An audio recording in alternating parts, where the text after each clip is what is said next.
My name is Talukder and I'm a first year PhD student at the Department of Biochemistry and Microbiology at the Oklahoma State University Center for Health Sciences. For the Research Week 2025, I'm going to present my poster on development of high throughput techniques to assess bacteriocin activity for targeted pathogen management.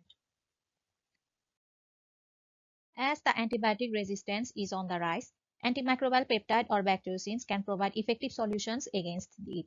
Bacteriocins are produced by many natural bacterial strains and they show their effectiveness against various pathogens with diminished chance of development of resistance. In this study, we tried to incorporate various techniques in order to develop a high throughput methods for this bacteriocin assay.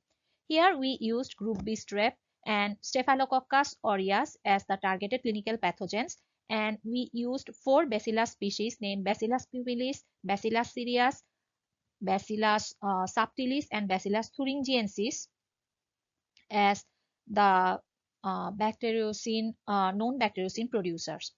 So in this study, we tried to see the effect of these 4 bacillus species onto these strains of group B strep, Staphylococcus aureus, as well as lactobacillus species from a probiotic sample. Now the objectives. To create a high throughput method in order to screen and identify antagonistic detection assays against Staphylococcus aureus, group B strep, and lactobacillus.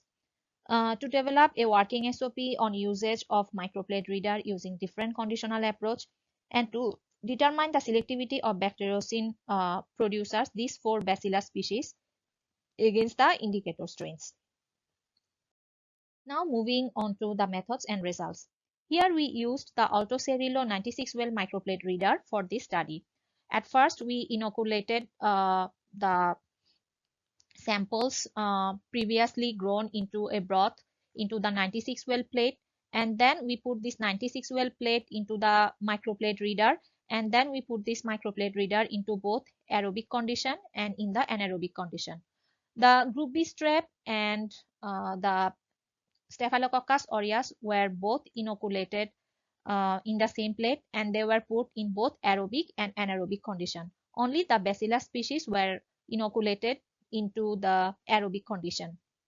And here, as you can see at number 3, only the Staphylococcus aureus species was the growth curve was observed for it, because as we know that group B strep is a facultative anaerobe.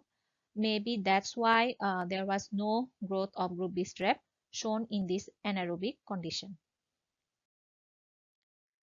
The samples from the Staphylococcus aureus, from the group B strep, and the probiotic samples were inoculated into this BHI agar, BHI broth, and then later they were subcultured into these BHI plates. The bacillus species were inoculated into these BHI broths, which they were later incubated into 24 hours at 37 degrees Celsius in an incubator. The next day, the growth of the bacillus species was observed, and then they were stamped into a square plates, which then later was overlaid with semi-solid 0.75% BHI containing MRSA or Staphylococcus aureus. And later it was again incubated into the incubator for 24 hours, and the next day it was observed for any zones of inhibition. The different bacillus species were each put into different plates, and then they were also put into the incubator for the same incubation strategy. And as well, we have also done the well diffusion assay, which we have used the Bacillus cereus and the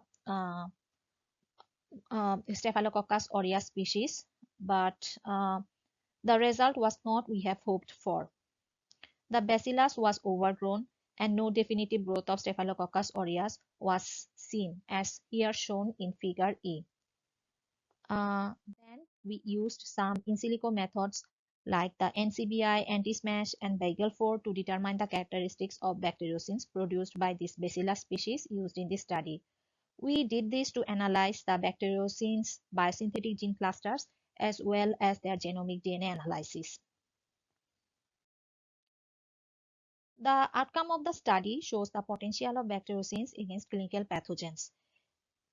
In future, our lab plans to use the microplate reader for co-culturing two bacterial strains in order to observe their effect on each other.